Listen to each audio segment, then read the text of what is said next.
We are going to continue our reading about the Enlightenment. All of these challenges to authority inspired the philosophers of the Enlightenment to then begin using reason to apply it to political environment in Europe.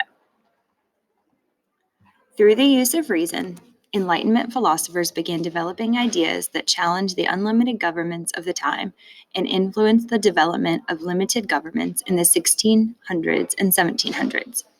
The Enlightenment was seen as an intellectual or academic movement of the 17th and 18th centuries. It sought to apply reason to society in order to better understand and improve it. Politics or government was one of the areas where enlightened philosophy or thinking was applied. So for this question, it says the purpose of the Enlightenment was to apply, and in the first blank you would put reason, to society in order to better understand and to improve it. Absolutism was the basis of most governments in Europe at the time, and these unlimited governments placed total or absolute power in the hands of their rulers. Most of the governments were absolute monarchies based on divine right, which was the belief that rulers received their power directly from God, and therefore citizens were expected to obey all the decisions of the rulers without input or challenges. Because of this, citizens did not have any guaranteed rights. So we're going to pause and we're going to highlight the sentence that defines divine right. And that is the belief that you were chosen or your power comes directly from God. And we talked about this when we did some of our river valley civilizations. In China, they believe this, so this isn't a new concept. The next page says the political philosophy of the Enlightenment presented a differing view. The Enlightenment provided a direct challenge to absolutism and therefore influenced the development of limited government.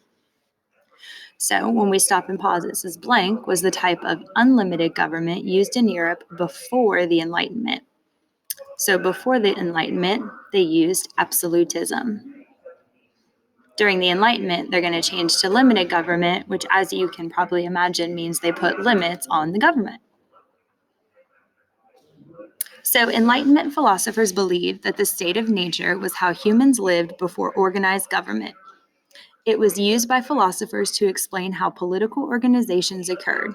The social contract theory was the idea that the government was created as an agreement or contract between the people and their government.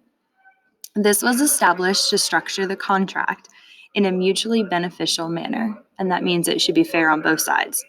These two components, state of nature and social contract theory, were used by philosophers during the Enlightenment to examine and classify the government.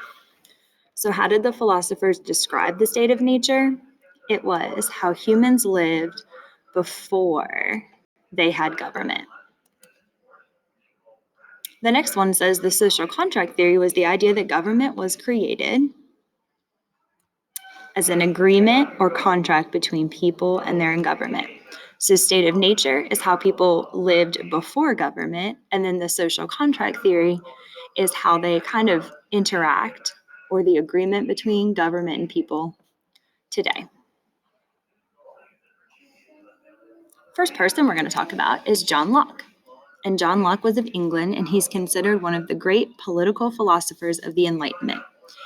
Influenced by the Glorious Revolution, Locke saw the state of nature as a good place and the social contract as a voluntary agreement to enhance life. Locke believed that all humans were born with natural rights, which included life, liberty, and property. This presented a challenge to absolutism. According to Locke, the social contract was an agreement between the citizens and their government, and the government's responsibility was to protect the natural rights of the people. Locke argued that if government did not protect these natural rights, then the people had the right to break the contract by abolishing or ending the government and creating a new one. Locke's ideas developed into a concept of the consent of the governed, or the belief that government gets its approval or consent from the people. So what were John Locke's natural rights? Life, liberty, and property. Those are the three natural rights that John Locke believed. Question number 9 says, how did Locke feel that the people should react if the government was not protecting their rights? And that is right here. He thought if people weren't having their rights protected, then they should break the contract and simply create their own form of government. So they should have the right to create their own form of government. Now we're going to talk about Rousseau. And Rousseau was of France, and he had a similar belief about the state of nature, but his viewpoint was different from the role of government. Since Rousseau saw society as the corrupting influence on people, he believed that it was the role of the government to protect the general will or common good of the people. He believed that it was the government's duty to implement policies deemed beneficial for the people, or by basing decisions on a majority rule. Rousseau's view on the social contract would create a limited government because the government's power would be limited by what the majority of the citizens wanted. Rousseau's ideas, along with those of Locke, form the foundation of the idea of popular sovereignty, which is used in limited governments today. Popular sovereignty is the concept that political power resided with the citizens. American colonists largely rejected Rousseau, but his writings would later provide the foundation for totalitarian governments. So what we need to do is stop and pause and highlight or underline the definition of popular sovereignty, because we're going to talk about this later throughout the year. Popular sovereignty is the concept that political power resided with the citizens. And now we need to finish these sentences. So Rousseau believed it was the role of the government to protect, and he thought they should protect the general will or common good of the people. So that would go in your first blank. The next one says it was the government's duty to implement policies that would be beneficial for the people based on majority. So the government should make decisions based on what most people or a majority of the people would want. And the decisions should be made by popular sovereignty. And then the last person we're going to talk about is Montesquieu of France, and he focused on the organization of government, promoting the ideas of separation of power and checks and balances. By creating a separation of power, a government must be limited as each branch holds a different job within the government. These branches of government are then able to check the powers of the other in order to keep them balanced, which is known as checks and balances. Montesquieu greatly admired the English system of limited government, from which he adopted these concepts. These concepts did not originate with him, but he was largely responsible for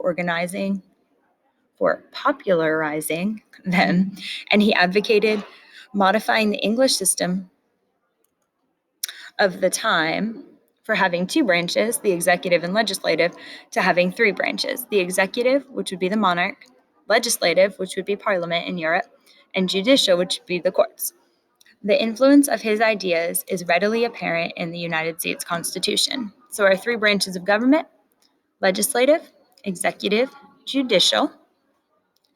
And what document in the United States uses Montesquieu's ideas of separation of power? And that would be our very own Constitution for number 10.